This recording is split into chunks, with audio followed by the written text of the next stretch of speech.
Excellences, Mesdames, Messieurs les ministres,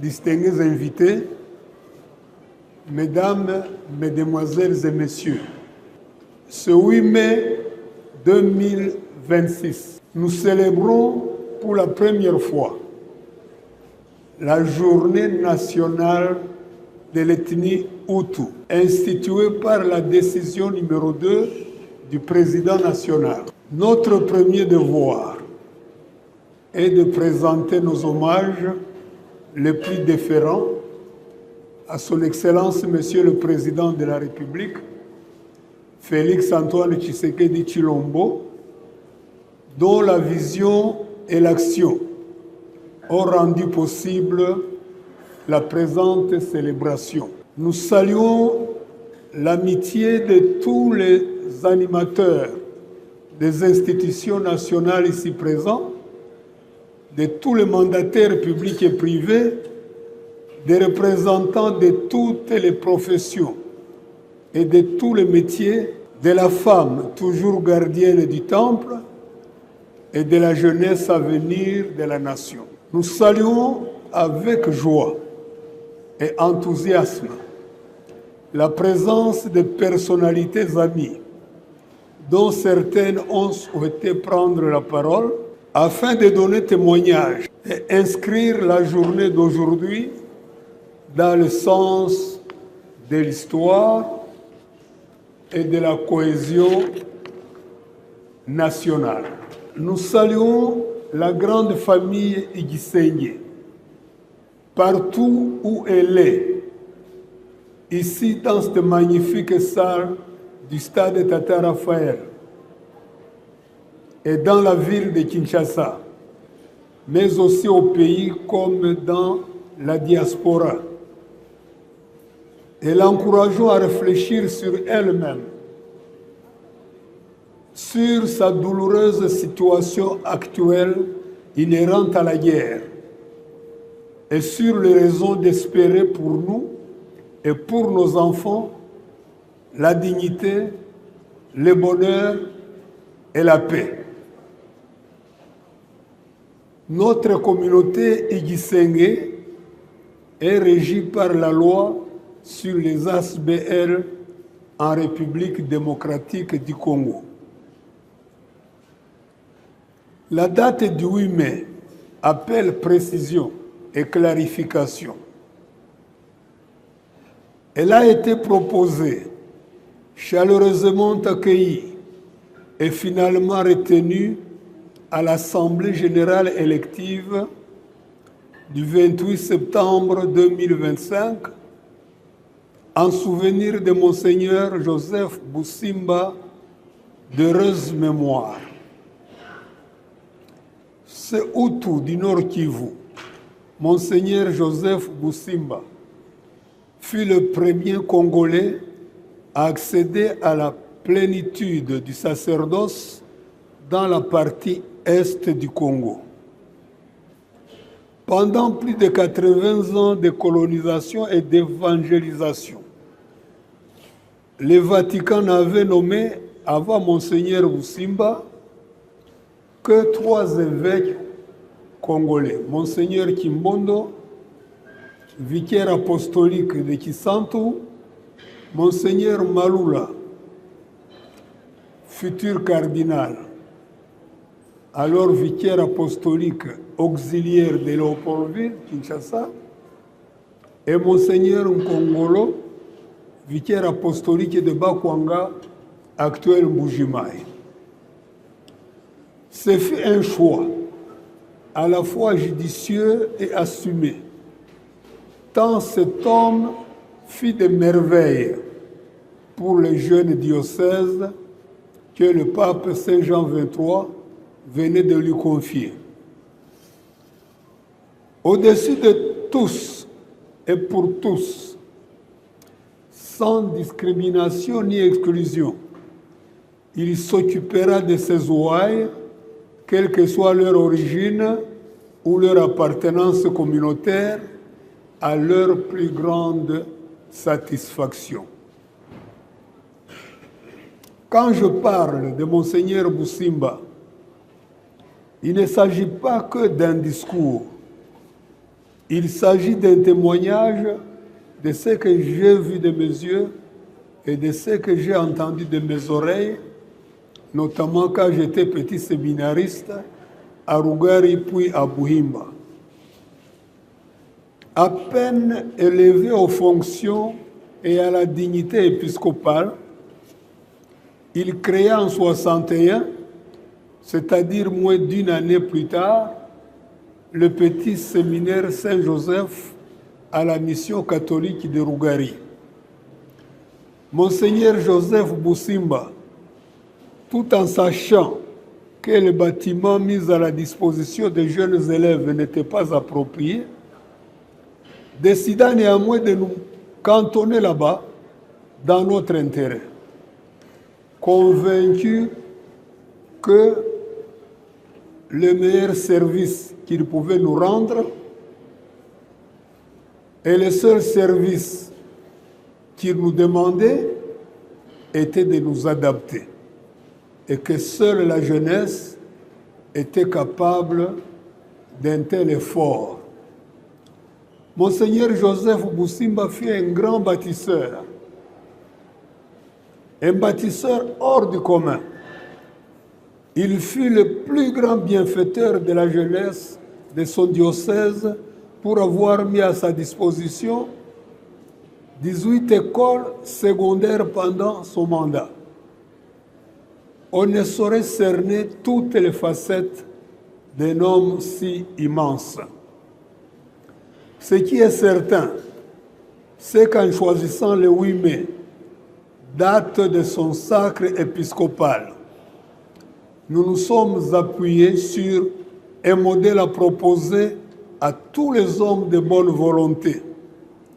Une personnalité dont l'œuvre est assurément plus durable que les reins et qui nous inspirera d'âge en âge et de génération en génération pour un avenir commun et toujours meilleur. Depuis des années, le 8 mai célébré au sein de l'Église catholique du Congo en mémoire de notre sœur Wivine Sebiera, car c'est la date où elle nous quitta pour son repos éternel près du Seigneur. Il y a 40 ans, un 8 mai, les mamans Hutu ont créé leur mutuelle et à ce sujet la communauté Igisenge et son comité directeur présentent leurs sincères félicitations à ces vaillantes Amazones qui continuent à servir et à faire briller la communauté Hutu. Un diplôme d'honneur sera remis aux pionnières et fondatrices de cette association aujourd'hui.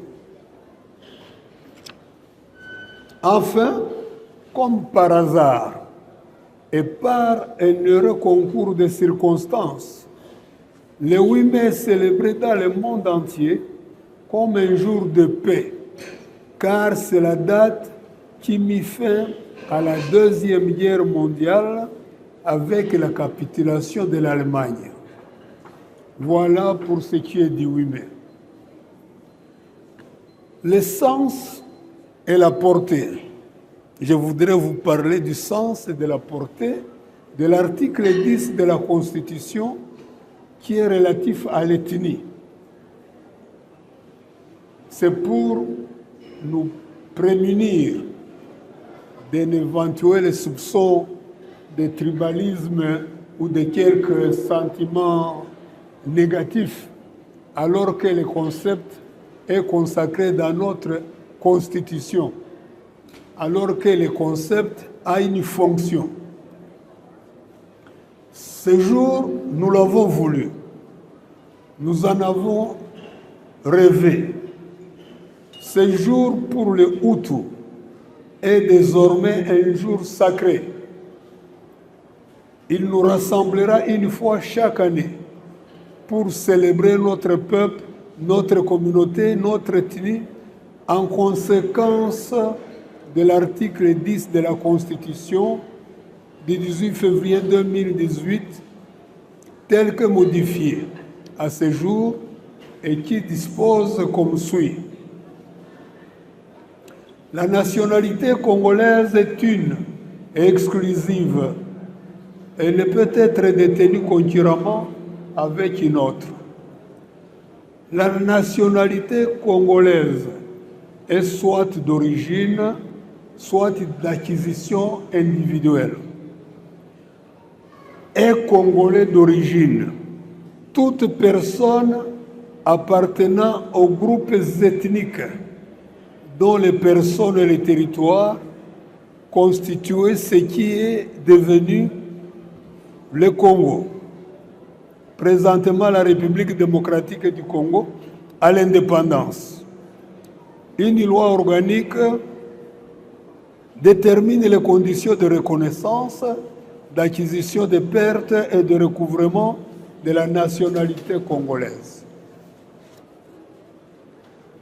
De par la Constitution, personne ne peut être congolais d'origine s'il n'appartient pas à une tribu, à une ethnie d'origine. Mais alors, comment connaîtra-t-il son ethnie d'origine qui constituera sa nationalité d'origine si personne ne lui en a parlé?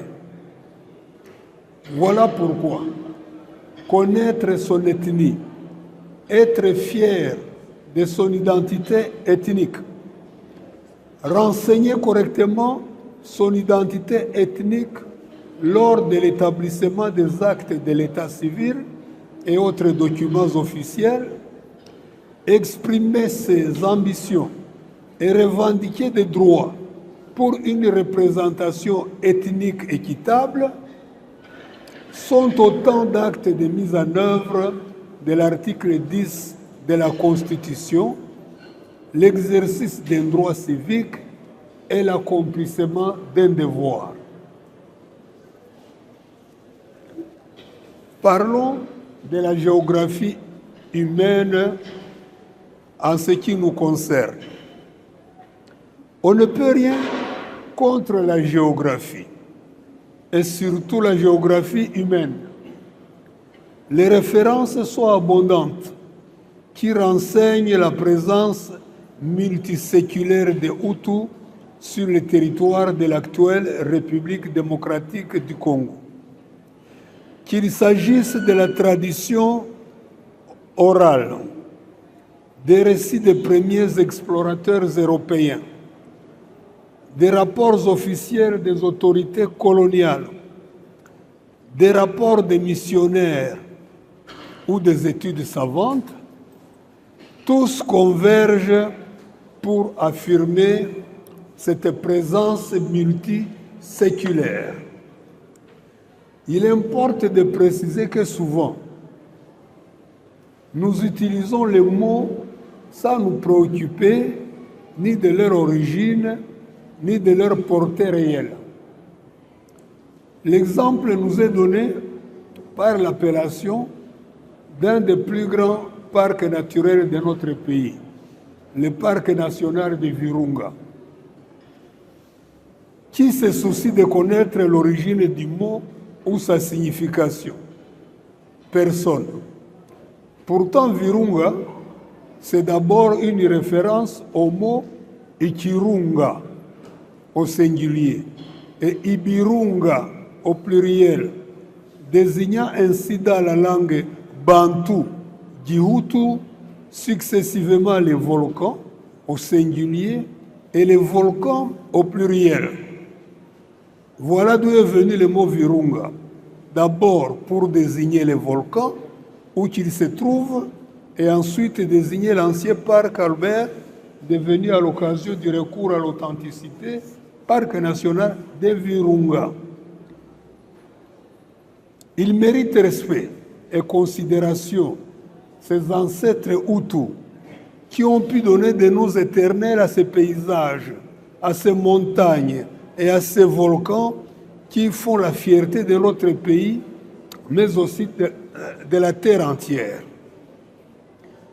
Écoutez l'essence pour chaque volcan du Nord Kivu. Nyiragongo, parce qu'il fait le gros dos. Nyamulagira, parce que c'est là que réside Dieu, gardien du peuple, de ses maisons, de ses biens et de ses troupeaux, dont un seul pas fait trembler toute la terre jusqu'à provoquer les éruptions volcaniques. Muhabura, qui par sa hauteur ramène les égarés à la maison. Mikeno, totalement dévêtu, qu'il incarne la pauvreté. Karisimbi, car à son sommet règne une neige éternelle, quelle que soit la saison. Sabinho, parce qu'il a de grandes et grosses dents. Il s'agit, comme on le voit, des noms éternels que l'ouragan de l'histoire n'a pas pu changer. En effet, même le recours à l'authenticité, au moment où il débaptisait tout, n'a pas pu les changer, car l'histoire, c'est eux. Elisabethville, Léopoldville, Viadotteville, Albertville, Coquillatville, Stanleyville, Pontierville pouvaient céder devant l'ouragan de l'histoire et disparaître. Mais jamais le nom de ces volcans qui incarnaient l'authenticité de ces lieux et de ceux-là qui les avaient ainsi nommés. Ça, c'était la tradition orale. Les premiers explorateurs européens, dans l'ouvrage publié en 2002 par le club Nyiragongo, nous apprenons ce qui suit. En juin 1889, Henri Morton Stanley reconnaît la rivière Rutshuru ainsi que des indigènes Hutus qui se livraient au commerce du sel dans cette région. Du 18 au 11 mai 1891, Emile Pacha et Franz Sturman, venant du lac Édouard, campèrent à Vichumbi, ou Bichumbi, de Ichumbi, qui veut dire gîte, et visitèrent la rivière Rutshuru, important affluent du lac Rwichanzige, encore une appellation Hutu, devenu plus tard lac Édouard et puis lac Idi Amin. Le 16 juin 1893, von Gossen, en provenance du Rwanda, arriva à Goma, où il trouva des populations Hutus comme autochtones de la place. Décembre 1898, Richard Kant, de passage à Gisigari, y trouva des populations Hutus. Juin 1899, Scott Grogan et Henry Sharp campèrent chez le chef Tamwanga de Gisigari, un Hutu, qu'ils qualifièrent de Power Full Chief, un chef très puissant. Les rapports officiels des autorités coloniales dans Archives du Congo belge numéro 2, section documentation, l'archiviste Émile Vandehou décrit ce qui suit.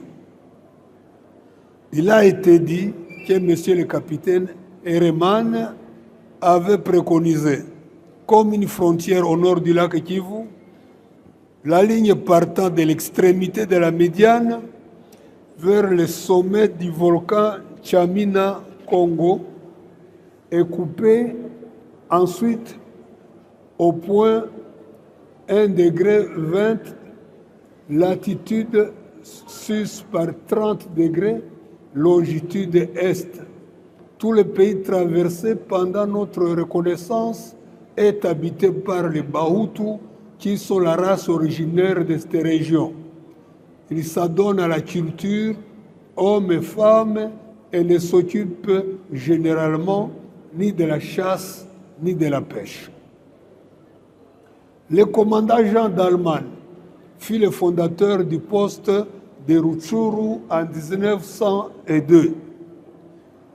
Le lieutenant puis major Gustave Verwoerd, qui séjourna dans la région, vraisemblablement en 1904 à 1907, classe la population autochtone du Kivu à 8 groupes différents, à savoir Baamba, Baima, Bautu, Baliok, Bambura, Wakonjo, Ouanande et Walega.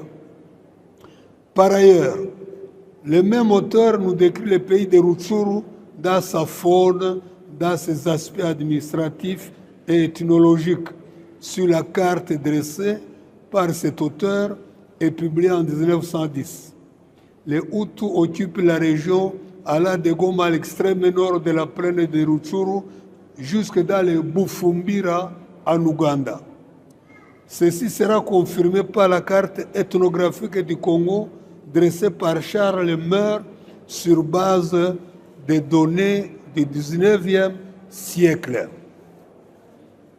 Les rapports des missionnaires s'agissant des Hutus, le premier rapport des missionnaires remonte à 1910, lorsque Monseigneur Augustin Is, pionnier des premières fondations missionnaires dans le nord-est du Congo, signala sur le premier croquis dressé à propos de la région de Rugari-Gisigari, où il projetait de fonder le premier poste de mission, que les habitants de ces vallées très peuplées étaient des Hutus.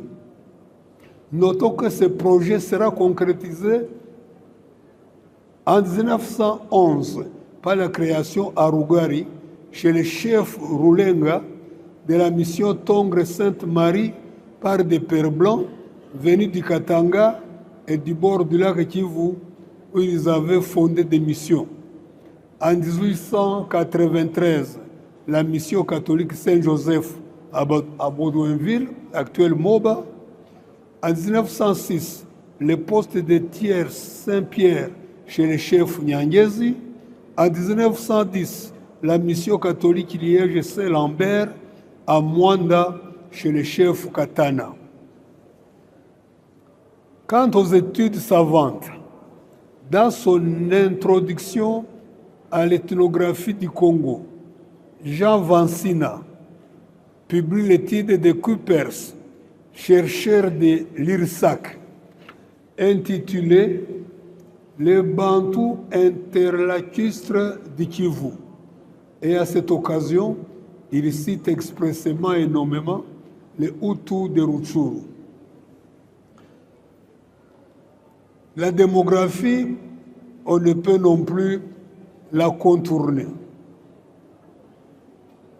Nous ne pouvons pas perdre de vue qu'à cette présence ancestrale et multiséculaire sont venues s'ajouter plusieurs vagues migratoires organisées par les colons, notamment entre les années 30 et 60, avec des populations du Rwanda, Hutus et Tutsis, qui ont été installées principalement dans les massifs au nord Kivu, mais certains se sont retrouvés ailleurs dans les Zaïre, dans ce qui devait les Zaïre, et qui leur avait accordé la nationalité.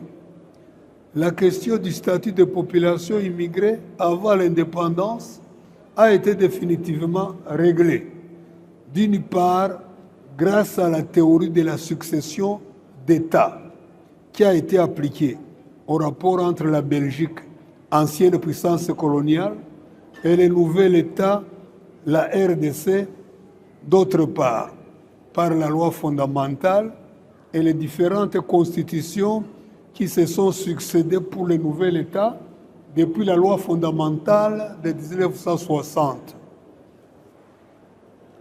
Quant à la contribution à l'histoire de la nation congolaise, de manière parfaite, M. Mbumburu Nzeshamba né dans le territoire de Massissi, raconte ce que furent les élites Hutus et leur contribution à l'édification de la nation nouvelle. Nous lui donnons la parole. Ces dignes fils et filles Hutus constituaient la crème des crèmes dans tous les domaines et faisaient la fierté nationale. Sans prétendre à l'exhaustivité, l'on pourrait en citer le suivant. Sa Majesté Mohamed Daniel Ndeze, chef de la collectivité chefferie de Boucha, dont les frontières se trouvent à l'intérieur de ce qui fut appelé territoire de Bahutu à l'époque coloniale. Sur invitation du Premier ministre belge, il conduisit en 1956 la première délégation des notables congolais, dont le futur Premier ministre, M. Patrice Lumumba, à se rendre en Belgique. En 1957, le Mohamed Daniel Ndeze accueillit chez lui, à sa cour de Rutshuru, le roi belge, Sa Majesté Léopold III. À Rutshuru, le grand chef Ndeze accueille le roi et la princesse. Battement de grands tambours, chants et danses, remise de cadeaux traditionnels, tout un spectacle auquel assistent de nombreux autochtones et européens. Après une visite aux chutes de la Rutshuru, le couple royal fait halte à la station centrale du parc Albert Rumangabo, d'où le roi peut observer les volcans Mikeno, Nyiragongo et Nyamuragira, ainsi que la plaine de lave. Poursuivant sa route, le couple royal franchit le col entre les volcans Mikeno et Nyiragongo, mais les conditions climatiques à haute altitude ne le permettent pas. Ce n'est que 2 ans plus tard, en 1959, qu'il escalade le volcan et descend dans le cratère à l'occasion d'un dernier voyage au Congo. Son Excellence Monseigneur Joseph Busimba Mikararanga, qu'on a déjà présenté, premier évêque du diocèse de Goma, le tout premier prêtre et évêque noir du Kivu, les tout premiers abbés noirs du Kivu sont tous Bahutu. Joseph Busimba et Jean Mahano furent ordonnés prêtres le jour de l'Assomption en 1940 par Monseigneur Leis à Mugeri Katana au sud Kivu.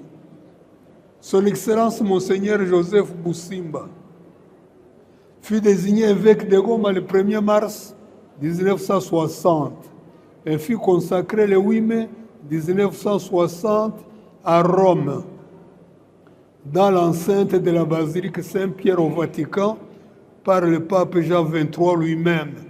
Son consécrateur principal, assisté de Monseigneur Napoléon Alexandre Labrie et Monseigneur Fulton John Sheen comme co-consécrateur. À la démission de son Excellence Monseigneur Van Steen, le 24 mai 1965, Monseigneur Busimba fut nommé administrateur de l'archidiocèse de Bukavu. C'est à ce titre qu'il nomma, avec mandat de l'annonciature, l'abbé Aloïse Mourindoa comme vicaire général de Bukavu en juillet 1965. Monseigneur Busimba est le consécrateur principal de son Excellence Monseigneur Aloïse Mourindoa Mutabesha Mungoma Mweru, archevêque de Bukavu, le 20 mars 1966, comme consécrateur de son Excellence Monseigneur Emmanuel Kataliko, évêque de Butembo Beni, le 11 octobre 1966, et de son Excellence Monseigneur Timothée Pirigisha Mukombe, évêque de Kasongo, le 3 mars 1967. L'honorable Marcel Bissoukiro est le tout premier ministre du commerce extérieur de la RDC et le tout premier président de l'Assemblée régionale du Kivu à Bukavu. Pour le service rendu à la nation, l'honorable Bissoukiro fut élevé à la plus haute distinction honorifique de la République démocratique du Congo au rang du Grand Cordon des héros nationaux, Patrice Emery Lumumba, Laurent Désiré Kabila. Son Excellence Gervais Bahizi est le tout premier ambassadeur de la République démocratique du Congo auprès de l'ONU à New York en 1961.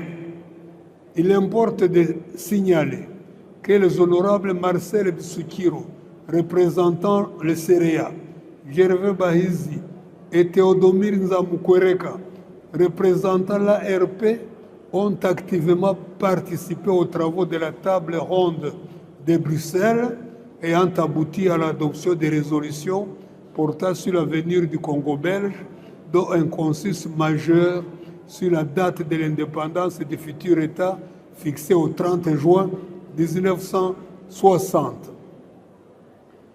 L'honorable Joseph Midiburo est le tout premier Kivusien à avoir été élu président de l'Assemblée nationale de la RDC en 1963, bien longtemps avant les honorables Anzoro Libembe Isolonyonyi et Vital Kamerhe Rwakanyinginyi Nkingi.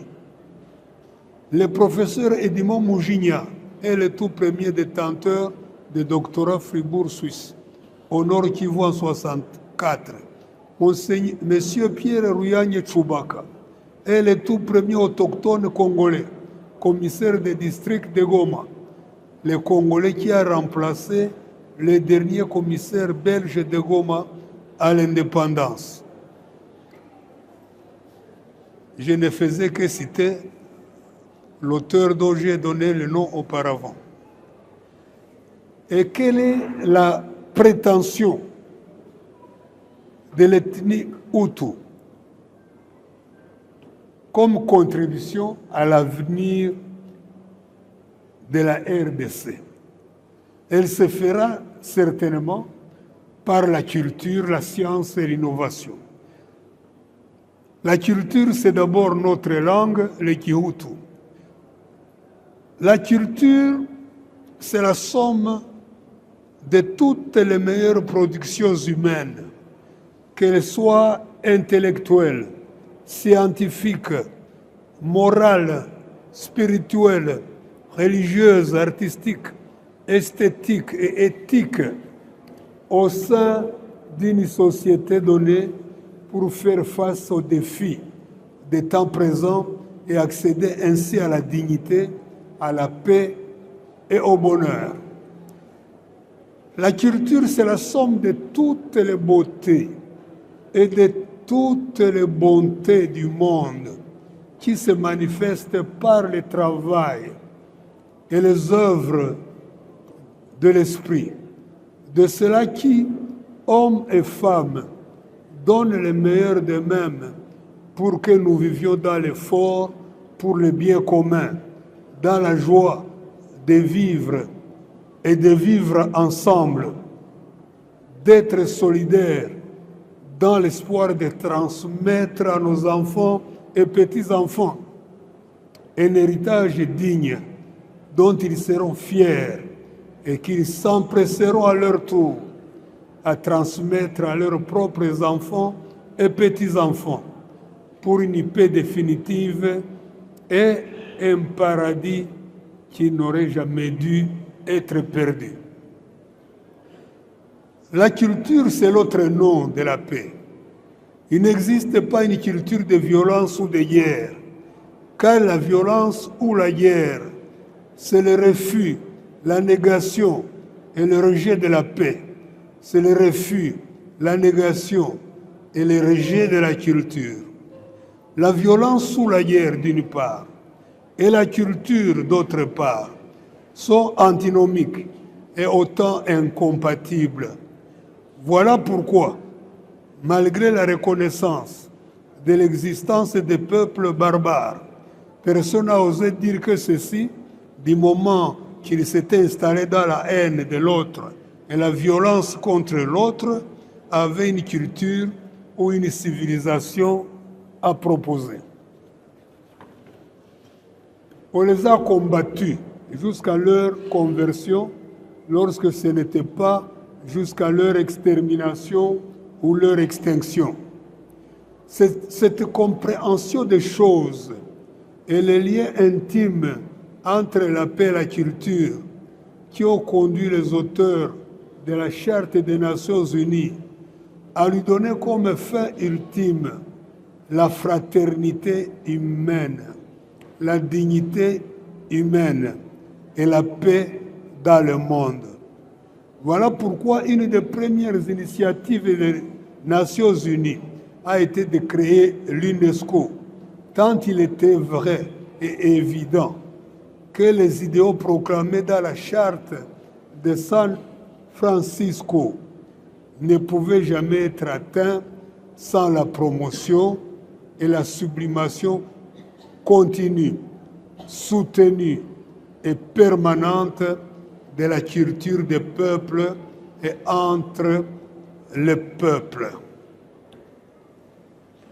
Mais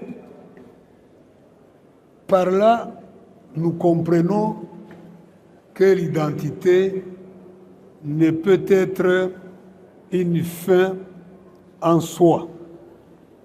L'identité doit être ce que nous appelons une identité qui vaille. Une identité qui vaille. Pour que ce concept soit maîtrisé, je voudrais me référer ici à un extrait d'un auteur fameux que l'on connaît souvent pour sa théorie sur la séparation des pouvoirs dans un État, mais qui a dit beaucoup d'autres choses intéressantes, et notamment dans sa préface au livre appelé Les Cahiers. Montesquieu disait ceci, et quand vous m'aurez, ou quand nous l'aurons compris, nous allons le parodier pour savoir comment cela peut se transposer chez nous. Voici ce qu'il dit. Si je savais une chose utile à ma nation, qui fut ruineuse à une autre, je ne la proposerai pas à mon prince, parce que je suis un homme avant d'être français, ou bien parce que je suis nécessairement homme et que je ne suis français que par hasard. Si je savais quelque chose qui me fut utile et qui fut préjudiciable à ma famille, je la rejetterais de mon esprit. Si je savais quelque chose utile à ma famille et qui ne le fut pas à ma patrie, je chercherais à l'oublier.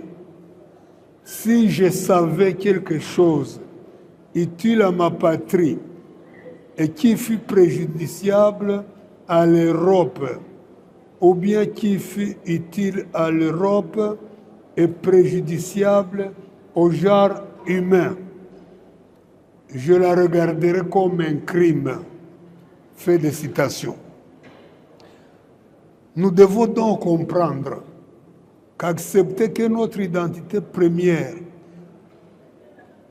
nous devons comprendre et accepter que notre identité première, notre identité commune, notre identité suprême, c'est notre appartenance au genre humain.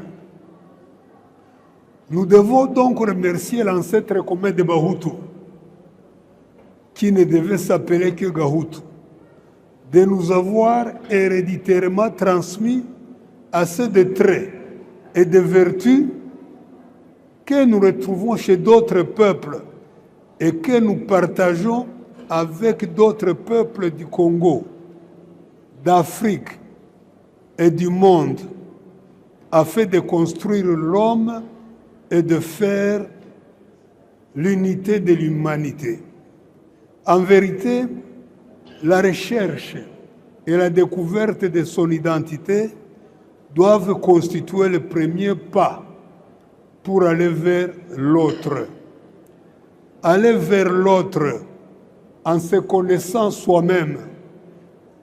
Aller vers l'autre en sachant ce qu'on est et ce qu'on peut être pour lui. Aller vers l'autre en sachant ce que l'on peut lui apporter. Aller vers l'autre en sachant ce qu'on peut en attendre. Tel est l'intérêt d'une identité. Une identité positive, une identité pour servir, une identité pour ne pas arriver main vide au rendez-vous du donner et du recevoir, selon l'expression du président poète Senghor. Je pense que nous pouvons en rester là. Aller plus loin, c'est prendre le risque d'oublier tout ce que je viens de vous transmettre. Je dirais donc que notre véritable identité, c'est notre appartenance au genre humain. Je dirais que notre identité, c'est cette capacité qui nous est offerte d'aller vers l'autre, mais sans que nos mains ne soient vides. Je voudrais ajouter que pour une identité complète, chacun de nous, chaque homme, chaque femme, devrait avoir dans sa propre définition une part venant de l'autre, une part venant des autres, une définition de soi-même, entièrement tournée vers soi-même, veut dire qu'on est un homme, soit indigne, soit incapable de l'être, dans la mesure où aucun être humain ne peut vivre sans le regard de l'autre. Et moi qui me bats depuis toujours, notamment contre l'abolition de la peine de mort, je vais vous dire que chaque fois qu'un condamné à mort est exécuté, je sens que c'est une part de moi-même qui s'en va. Voilà, mesdames, messieurs, excellences, honorables, tout le plaisir que j'ai eu de m'entretenir avec vous, de partager avec vous et d'espérer que cet échange aura été un enrichissement pour tous. J'ai dit et je vous remercie.